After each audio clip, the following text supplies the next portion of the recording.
예수님이 십자가에 돌려 돌아가신 날을 성금요일이라 부릅니다. 그리고 성금요일이 들어있는 주간을 고난주간이라 그렇게 부릅니다. 또 고난주간이 시작되는 주일을 종려주일이라고 부릅니다. 오늘은 종려주일입니다. 예수님이 십자가를 지시기 위하여 예루살렘으로 올라가실 때 많은 사람들이 종려나무 가지를 들고 예수님을 맞이했기 때문에 종려주일이라는 이름이 생겼습니다. 오늘 본문 말씀의 배경을 보면 유대인의 가장 큰 명절인 예루살렘 유월절을 맞이하여 많은 사람들이 예루살렘으로 올라가고 있었습니다.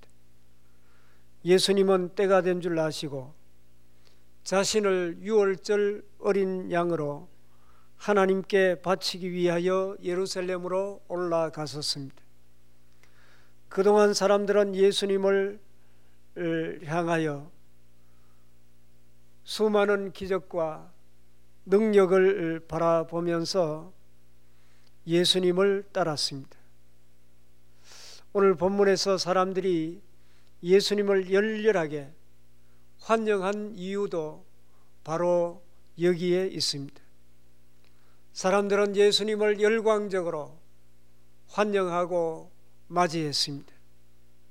그런데 전과 달리 예수님은 의도적으로 자신을 드러내시며 그들의 행동을 전혀 금하지 않았습니다.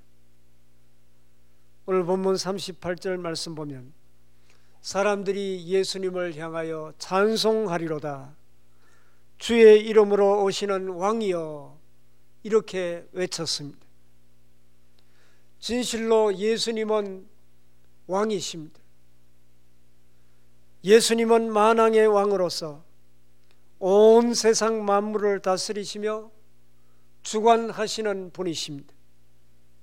그러나 본문에 나타난 예수님의 모습은 세상의 일반적인 왕들과는 너무나도 대조적인 왕입니다. 세상의 왕들은 왕관을 쓰고 화려한 왕복을 입고 수행원들이 호위하는 마차를 탑니다.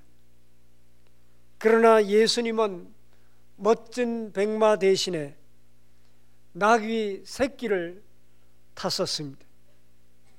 또한 예수님을 맞이한 이들은 나라의 귀인들이 아니라 명절인 유월절을 맞이하여 예루살렘으로 가던 일반 서민들이었습니다. 그럼에도 불구하고 예수님은 만왕의 왕이십니다. 예수님은 감람원이라고 불리는 산 쪽에 있는 벳바게와 베다니에 가까이 가셨습니다. 이들 두 마을은 예루살렘 동쪽으로 약 2.3km 떨어진 곳에 있는 작은 시골 마을입니다.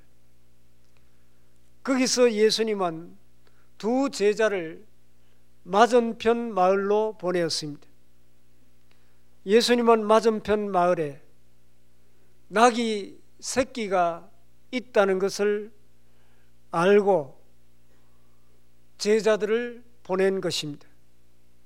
낯선 마을에 들어가서 나귀 새끼를 임의로 주인의 허락도 없이 끌고 오면 도둑처럼 보일 수 있을 것입니다. 그래서 사람들은 어찌하여 그 나귀 새끼를 푸느냐고 물을 수 있습니다. 예수님은 앞으로 일어날 일들을 다 아시고 만약에 누가 물으면 주가 서시겠다고 하라고 대답할 말까지 가르쳐 주셨습니다. 두 제자는 예수님의 보냄을 받아 건너편 마을로 갔습니다. 과연 예수님의 말씀대로 그곳에 나귀 새끼가 매여져 있었습니다.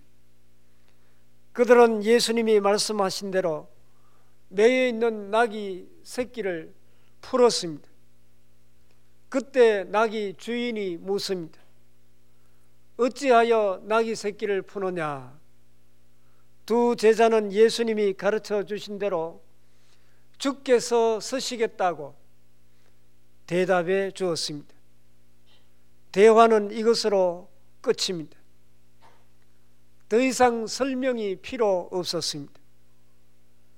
이 세상 모든 만물의 주인인 주님께서 서시겠다고 하는데 감히 누가 거절할 사람이 있겠습니까? 지금 예수님이 계신 베다니는 가난한 자의 집이라는 뜻이 있습니다. 예수님은 베다니에 나병 환자 시몬을 고쳐주셨고 죽은 지 나흘이나 되는 나사로를 살려주신 곳입니다. 벳박이나 베다니나 둘 다 작은 시골 마을입니다. 그러니 벳박의 사람들은 맞은편 마을 베다니에서 예수님이 하신 모든 일들을 너무나 잘 알고 있었습니다. 그때 예수님의 제자들이 와서 자기들의 나귀 새끼를 주님께서 서시겠다고 하자 나귀 주인은 영광으로 알고 기꺼이 나귀 새끼를 내어놓았습니다. 이제 제자들은 그 나귀 새끼를 예수님께로 끌고 왔습니다. 아직도 아무도 타보지 않은 나귀 새끼였기에 나귀 등에는 안장이 없었습니다. 그래서 제자들은 자기의 옷을 벗어 나귀의 등에 걸치고 예수님을 그 위에 태웠습니다. 스가랴 9장 9절 말씀 보면 시온에 따라 크게 기뻐할지어다 예루살렘에 따라 즐거이 부를지어다 보라 내 왕이 내게 임하시나니 그는 공의로우시며 구원을 베푸시며 겸손하여서 나귀를 타시나니 나귀의 작은 것 곧 나귀 새끼니라. 이 말씀은 스가랴 선지자가 예수님 오시기 500여 년 전에 이미 예언한 말씀입니다. 왕이신 메시아가 나귀 새끼를 타시고 예루살렘으로 가실 때 사람들은 그를 열렬하게 맞이하게 될 것이라는 예언인데 예수님은 바로 이 예언의 말씀을 그대로 성취하신 것입니다.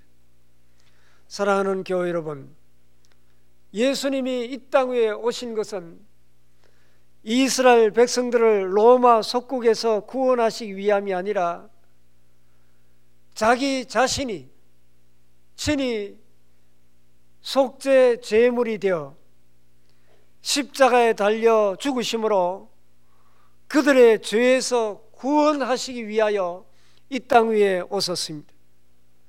그래서 예수님은 겸손하게 나귀 새끼를 타신 것입니다. 그러나 예수님이 이 땅 위에 오실 때는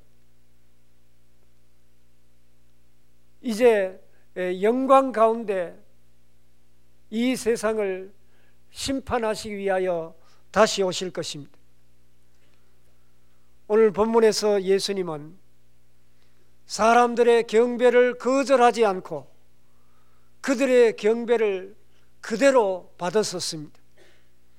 예수님은 세세토록 온 백성의 경배를 받으시기에 합당하신 하나님이시기 때문입니다.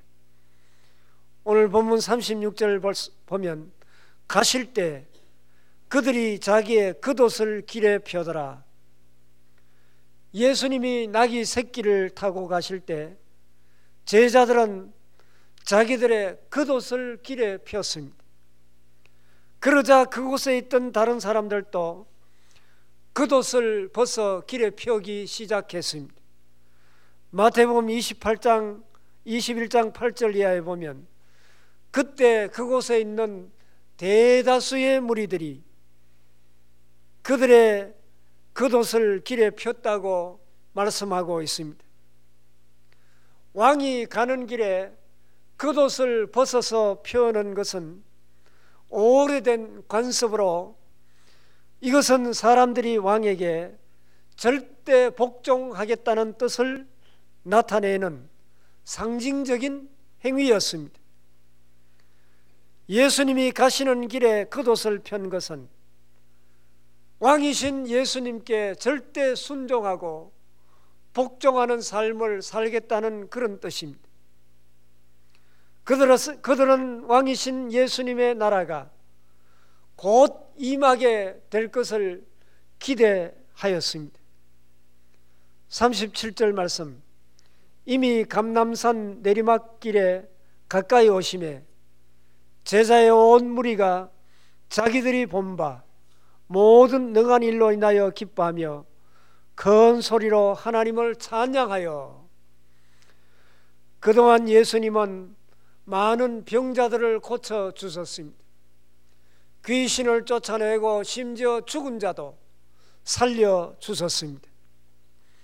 제자들은 예수님이 행하신 그 큰 기적들로 말미암아 기뻐하며 큰 소리로 하나님을 찬양했습니다.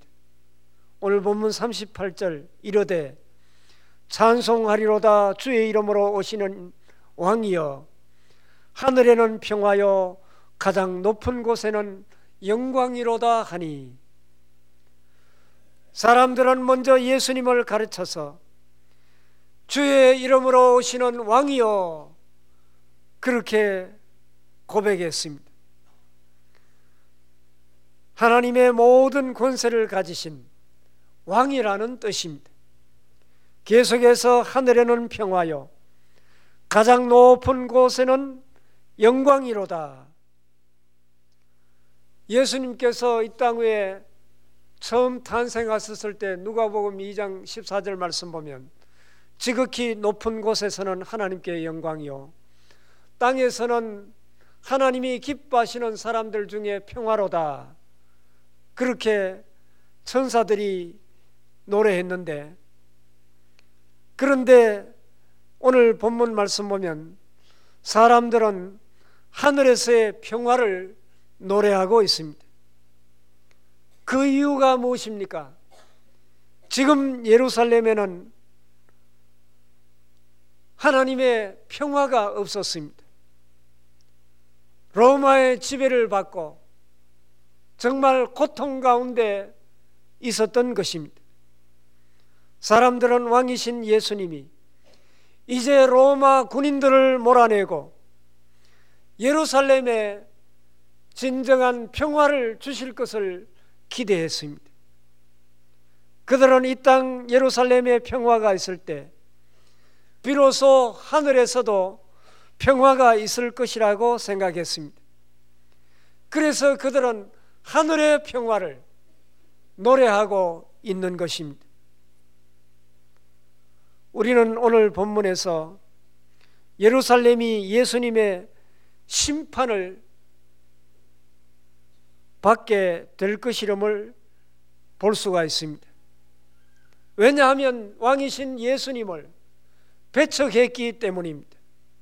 39절을 보시기 바랍니다. 무리 중 어떤 바리새인들이 말하되 선생이여 당신의 제자들을 책망하소서 하거늘, 바리새인들은 예수님을 하나님의 이름으로 오시는 왕으로 인정하지 않았습니다. 그들은 예수님의 제자들이 사람들을 선동해서 신성을 모독하고 있다고 생각했습니다. 그래서 예수님에게 당신의 제자들을 책망해 줄 것을 요청한 것입니다. 그러나 예수님은 그들의 요청에 대해서 이렇게 대답하셨습니다. 40절, 대답하여 이르시되 내가 너희에게 말하노니 만일 이 사람들이 침묵하면 돌들이 소리를 지르리라 하시니라. 지금 예수님은 그들이 받게 될 심판을 말씀하고 계신 것입니다. 만일 이 사람들이 침묵하면 예수님의 말씀대로 그 뒤로 사람들은 침묵하고 있었습니다. 이 침묵은 오늘날까지 예루살렘과 이스라엘 나라 전체에 계속되고 있습니다. 그들은 아직도 예수님이 메시아이심을 인정하지 않고 있습니다. 그들의 침묵의 결과가 무엇입니까? 돌들이 소리를 지르리라. 예루살렘이 침묵하게 될 때 돌들이 소리를 지른다는 것입니다. 이 사실은 구약 성경 하박국서에 분명하게 드러납니다. 하박국 2장 11절 12절 말씀 보면 담에서 돌이 부르짖고 집에서 들보가 응답하리라. 피로 성읍을 건설하며 불의로 성을 건축하는 자에게 화 있을진저. 지금 하박국 선지자는 갈대아 사람들 곧 바벨론에게 내려질 하나님의 심판에 대해서 말씀하고 있습니다. 그들은 피로 성읍을 건설하고 불의로 성을 건축했습니다. 그들은 남들을 죽이고 남들에게 약탈한 것으로 자기의 성읍을 지었던 것입니다. 따라서 그들이 성벽을 쌓는데 사용한 돌은 죄악의 상징이었습니다.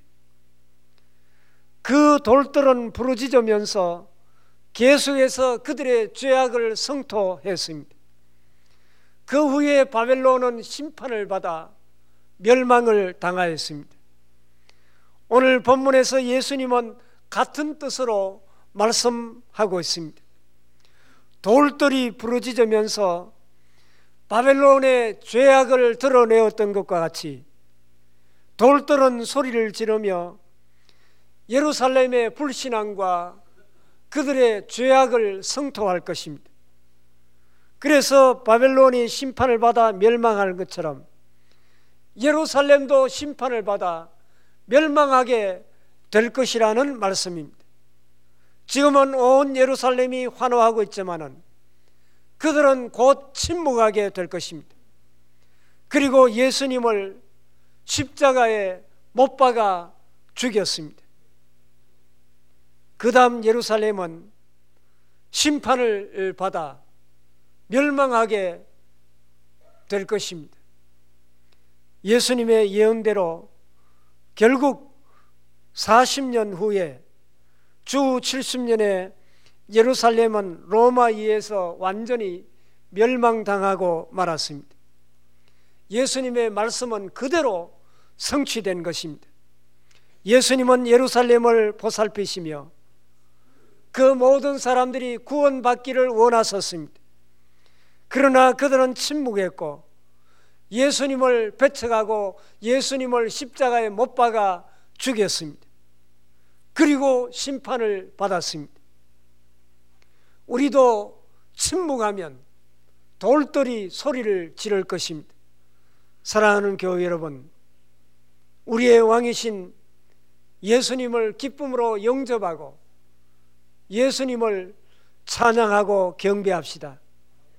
기꺼이 왕의 다스리심을 받으며 공의로 우리를 심판하시는 예수님 앞에 우리는 예수 그리스도의 십자가의 부활을 담대하게 전하며 믿음으로 마지막 때 하나님께서 우리에게 맡겨주신 귀한 사명을 잘 감당하여 하나님께 크게 영광 돌리며 살아가는 우리 모두의 삶이 될 수 있기를 바랍니다. 기도합시다. 자비로우신 하나님 감사합니다. 오늘 종려주의를 맞이하여 우리를 구원하기 위하여 이 땅에 오신 왕이신 예수님께 경배와 찬양을 올려드립니다.